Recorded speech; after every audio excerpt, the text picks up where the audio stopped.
Good morning my dear friends, नमस्कार, आदाब and सत श्री अकाल। मैं हरप्रीत बांगा एक बार फिर आपके सामने Indian chambers of human resource को हिंदुस्तान में पहली बार लेके आ रहे हैं। Indian chambers of human resource एक ऐसी संस्था है जो आप ही की अपने हाथों की बनाई हुई, आप ही के अपने कर कमलों के द्वारा इसका निर्माण हुआ हो और आप ही के कर कमलों के द्वारा इसका हम आगे विस्तार करेंगे, ये हमारी मंशा है। दोस्तों, 9 तारीख याद है ना आपको? 9 तारीख जंतर मंतर पे हमें सबको आना है शाम को 6 बजे, और मेरे को लगता नहीं कि आप इस चीज़ को भूल पाए होंगे।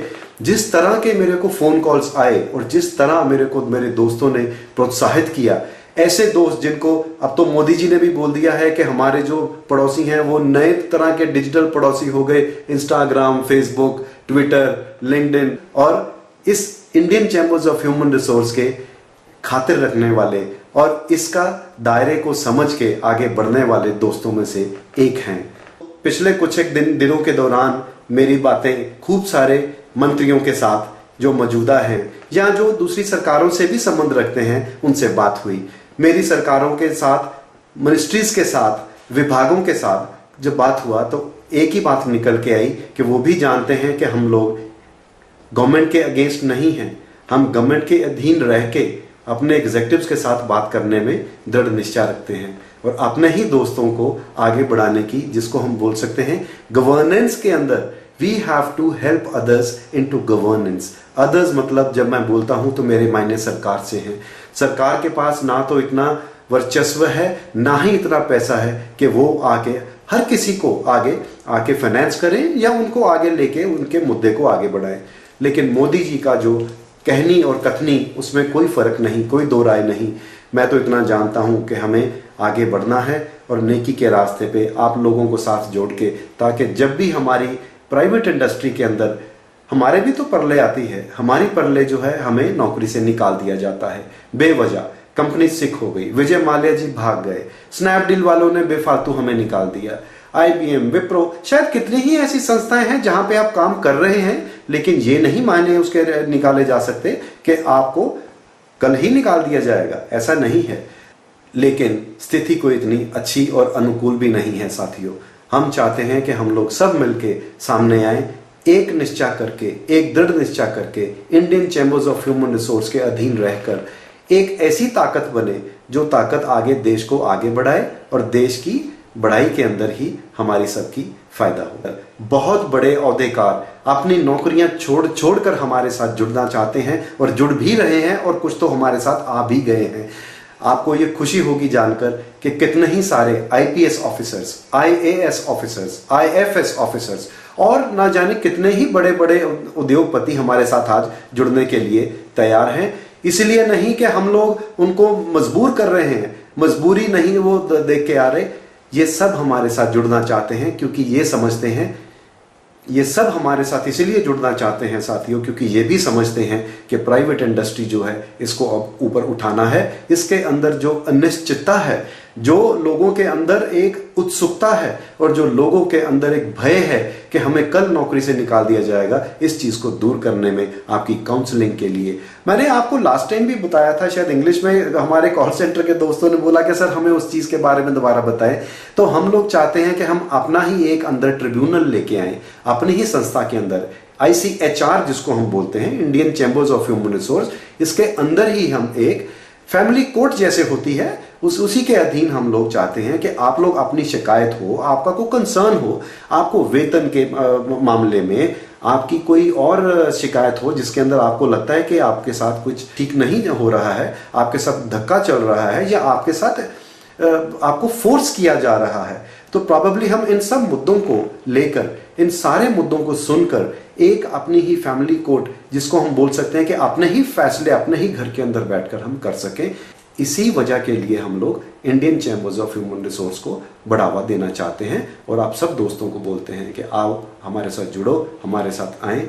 ये आप ही की संस्था है, आप ही के हाथों से बनेगी और आप ही के हाथों से आगे चलेगी। दोस्तों, 9 तारीख अब इतिहास के पन्नों में बहुत जल्दी लिखी जाएगी क्योंकि Indian chambers of human resource आपके लिए एम्पावरमेंट की बात कर रहे हैं, स्टेबिलिटी की बात कर रहे हैं, आपकी ग्रोथ की बात कर रहे हैं, आप ही की नहीं, इवन इंडस्ट्री की भी ग्रोथ की बात कर रहे हैं। हम सरकारों की बढ़ोतरी, सरकारों के ग्रोथ की बात कर रहे हैं। हम एम्पावरमेंट केवल आपकी ही नहीं, आपके ह्यूमन रिसोर्स विंग्स की भी जो एम्पावरमेंट है उसकी भी बात कर रहे हैं। रहे बहरहाल, मैंने जैसे आपसे पहले भी बोला, रिट्रेंचमेंट पॉलिसी जिसको हम कह सकते हैं कि अस्थायी बेरोजगार भत्ता अब हर किसी को मिलेगा जिसकी रिट्रेंचमेंट होती है। और रिट्रेंचमेंट ये नहीं कि आप अपने स्वयं इच्छा से ही आप कंपनी को छोड़ के चले जाएं और बोलें कि रिट्रेंचमेंट हो गई, ऐसा नहीं है। हमारे भी कानून का और नियम के दायरे के अंदर ही रह के हम करेंगे। अब हम चाहते हैं कि रिट्रेंचमेंट पॉलिसी की जो मैंने बात करी थी, रिट्रेंचमेंट पॉलिसी का मैं आपको बता सकता हूं कि ये एक तरह का अस्थायी बेरोजगार भत्ता है जो हम लोग सबको देना चाहते हैं। उन सबको जिनकी कंपनीज बंद हो जाती हैं, यूनिट्स सिक हो जाते हैं और किसी भी कारणवश जिसमें आपका कोई दोष नहीं है, आपको कंपनी से निकलने के लिए मजबूर किया जाता है। जैसे कुछ कंपनीज में हुआ, अभी रिसेंटली सहारा में हुआ, उससे पहले जेट एयरवेज वालों ने भी 4-5 साल पहले कुछ ऐसा मंजर दिखाया सबको।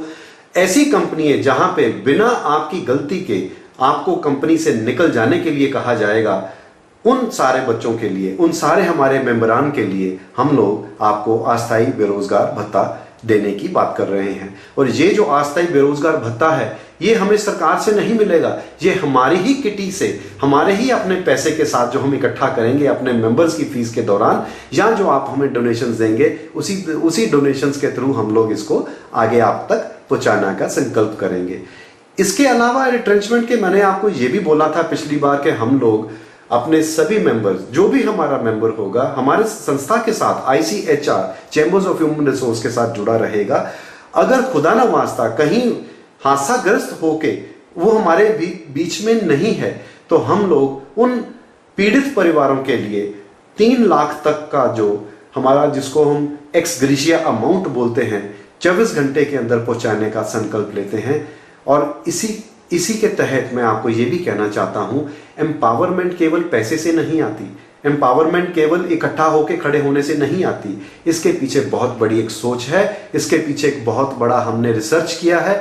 दोस्तों, पिछले पूरे 9 साल से मैं इसके अंदर जुड़ा हुआ हूं और डॉक्टर APJ अब्दुल कलाम साहब के साथ जब मैंने मिलकर इसको शुरू किया था, तो कलाम साहब ने भी खुद इसको बोला था कि हरप्रीत, अगर इसमें आप कुछ करना चाहते हैं, इतनी रिसर्च हो, इतने आपके निश्चय दृढ़ हो और इतनी आपकी इसके अंदर इनपुट्स हो कि कहीं पर भी आपको फ्लिप फ्लॉप नजर ना आए, कहीं पर भी आपकी जो पॉलिसी हो या आपके जो कानून का दायरा आप अपने तहत मिलके इसको शुरू करना चाहते हैं, उसके अंदर ना तो त्रुटि हो ना खामी हो और हर एक आपका मेंबर जो हो सकुशल होके आपके साथ इसके अंदर हाथ बटाने का फैसला करे।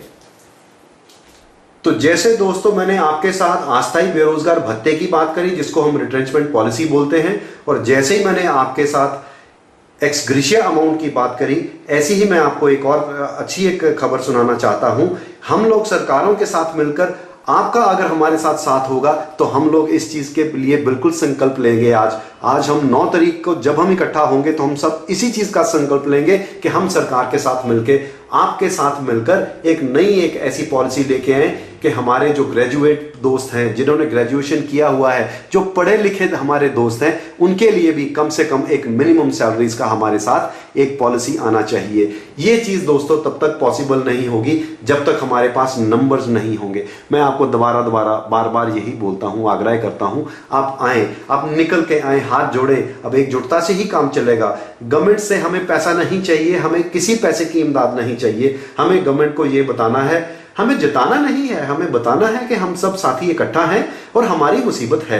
हम सचमुच में दोस्तों मुसीबत में हैं। आज क्या फायदा कि हम BE करते हैं, हम ग्रेजुएशन करते हैं, हम कितने डॉक्टरेट्स करते हैं, इंजीनियर्स बनते हैं, पायलट्स बनते हैं, लेकिन जब आती है हमारी महीने की पगार की बात तो हमें मात्र 8,000 या 10,000 दे के हमें संतुष्ट किया जाता है। ये चीज को अब हम दूर करेंगे। जैसे हमारे मजदूर भाइयों के लिए एक न्यूनतम वेतन लागू है, हर स्टेट के अंदर हर गवर्नमेंट का एक कानून ऑलरेडी तय है कि हमारे जो न्यूनतम वेतन पे जो काम करते हैं उनके लिए फला अमाउंट, जो कि मेरे हिसाब से अगर आप एवरेज लोगे तो 8,000 8,500 से पगार ऊपर ही होती है उनकी। लेकिन ये क्या विडंबना हुई कि हम लोग जो ग्रेजुएट्स हैं आज हमें 6,500 पे काम करने के लिए प्रोत्साहन दिया जाता है, हमें फोर्स किया जाता है। नहीं दोस्तों, ऐसा अब नहीं होना चाहिए। हमारी भी एक पॉलिसी आनी चाहिए। एक सरकार की सोच के साथ हमारी सोच मिलकर काम करेगी। हम गवर्नमेंट से पैसा नहीं ले रहे, हम गवर्नमेंट के शाही कोष से कोई पैसा नहीं वापस लेके जा रहे। हम तो केवल अपने इंडस्ट्री वाले जो इंडस्ट्रियलिस्ट हैं, जो इतना हमारे साथ आगे लेके हमें जो आए हैं, उनको साथ मिलकर हम चाहते हैं कि हम एक न्यूनतम भत्ता जो है ग्रेजुएट्स के लिए भी तय कराएं। जो पायलट्स हैं, जो सिविल एविएशन से जो जुड़े हुए लोग हैं, जब ये हमें उड़ान भरते हैं, हमारे साथ हमें लेके उड़ान भरते हैं, तो क्या इनका वेतन ठीक नहीं होना चाहिए? मेरे हिसाब से जो हमें लेके साथ आगे इतनी ऊंची उड़ान भरते हैं, उनका भी एक मिनिमम वेतन हो। ये ना हो कि आज उन पायलट्स को 15,000 के ऊपर या मात्र 10,000 के ऊपर भी काम करने के लिए मजबूर किया जा रहा हो। मजबूर तो मजबूर दोस्तों, उनको निकाल दिया जाए। ये तो सबसे बड़ी विडंबना है। इसीलिए आज हम चाहते हैं कि हम लोग सारे एकजुट होकर एक और पॉलिसी गवर्नमेंट से अप्रूव कराएंगे। जो पायलट्स जिन्होंने 12वीं पास कर डायरेक्ट ये सोचा कि हम लोग अब 3 साल या 4 साल जब तक उनको सीपीएल लाइसेंस नहीं मिलता। और मैं आपको एक चीज और बताऊं, आपको भी अचंभा होगा, जैसे मैं भी काफी अचंभित रहा हूं ये सुनकर, कि जो पायलट्स हैं इनको 60 से 70 लाख रुपए की इन्वेस्टमेंट करनी पड़ती है एक सीपीएल लेने के लिए। सीपीएल मायने कमर्शियल पायलट लाइसेंस जो होता है इनका। उसके दौरान इनकी कितनी ट्रेनिंग, कितनी दृढ़ ट्रेनिंग होती होगी, उस चीज का भी नहीं सरकार ने कभी सोचा। ना ही किसी उनके प्राइवेट जो उनको एम्प्लॉयर्स है उन्होंने भी कभी नहीं सोचा। और ये जरूर सोच लिया कि इनको हम कभी भी रख सकते हैं, कभी भी निकाल सकते हैं। मेरे को इस चीज को सुन के बहुत दुख लगा कि जो पायलट्स 12वीं पास कर सीपीएल करते हैं और किसी कारणवश 5-6 साल के बाद या 8 साल या 10 साल के बाद उनको नौकरी से निष्कासित किया जाता है, when they are thrown out of their jobs like Vijay Mallya did with them, तो होता क्या है, जब वो प्राइवेट इंडस्ट्री में नौकरी करने के लिए वो अपना फॉर्म भरते हैं तो उनको बोल दिया जाता है कि that you are not graduates. What is this? क्या ये एक मखौल है? क्या ये भद्दा मजाक है? इसी मजाक के लिए हम चाहते हैं कि अब हम लोग भी निश्चय करते हैं, जितने पायलट्स या कुछ पायलट्स के अलावा जो इंजीनियर्स या कुछ एक और भी हमें देखना पड़ेगा, क्योंकि अभी तक तो केवल हमारे हमारे सामने पायलट्स ही आए हैं इस प्रॉब्लम को लेकर कि उनको ग्रेजुएशन की डिग्री ना मिलने के कारण उनको कहीं पर नौकरी नहीं मिल रही।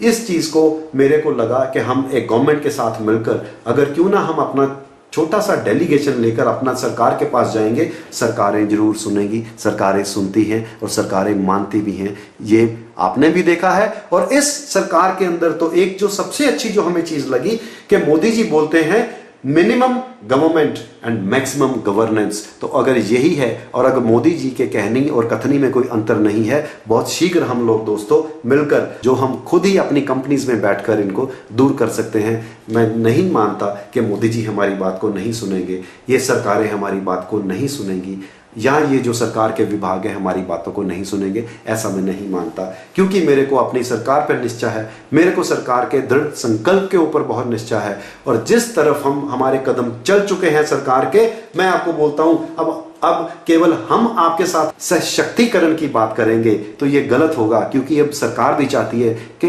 Everybody is empowered in this nation. हर इंसान जो इस देश का बच्चा है या बच्ची है, आज वो एम्पावर हो। अगर सरकार के कदम इस तरफ ऑलरेडी चल चुके हैं तो मैं नहीं मानता कि हमारे डेलीगेशन को आने और मिलने से मोदी जी मना कर पाएंगे। क्या आप मेरे साथ चलने को तैयार हैं? दोस्तों, बातें तो बहुत करनी है, लेकिन 9 तारीख भी हमारे समक्ष आ रही है। बहुत शीघ्र ही हम आपको मिलने जा रहे हैं जंतर मंतर पे शाम को 6 बजे। मैं जितने मेरे को फोन कॉल्स आए आपके, और जितने किसी ने तो प्राइवेट मैसेजेस भेजे कि सर क्या हम आ सकते हैं? अरे भाई, इसमें डरने की कोई बात नहीं, इसमें संकोच की कोई बात नहीं, क्योंकि हम सरकारों के तहत, मैं दोबारा आपको इस चीज को रिपीट करने जा रहा हूं, हमारा ये जो Indian chambers of human resource है, ये ट्राइपार्टाइट एक अरेंजमेंट के तहत काम करेगा। ट्राइपार्टाइट मतलब सरकार भी इसके अंदर शामिल होगी, आप भी इसके अंदर शामिल रहेंगे, और आपके प्राइवेट जो आपके एम्प्लॉयर्स हैं वो भी इसके अंदर शामिल रहेंगे। जितने हेड हंटिंग कंपनीज हैं, जो प्लेसमेंट एजेंसीज हैं, वो भी हमारे साथ इसके अंदर शामिल रहेंगी। हम सब मिलकर इसको आगे बढ़ाएंगे। और मैं चाहता हूं कि 9 तारीख को आप शाम को 6 बजे भारी तादाद में अपने दोस्तों के साथ हमारे पास आएं। और अपनी जितनी भी आपकी जो प्रॉब्लम्स हैं उनको साझा जरूर करें। आप चाहे चिट पे लिख कर लेके आए। जो हमारी सरकारें हैं हमें बहुत जल्द बुलाएंगी और हमारी जो प्रॉब्लम्स हैं इनका सॉल्यूशन भी बहुत जल्दी नजर आएगा। नमस्कार, good afternoon, good night, Shaba खैर, बाय बाय। मैं हरप्रीत बांगा, आपका दोस्त।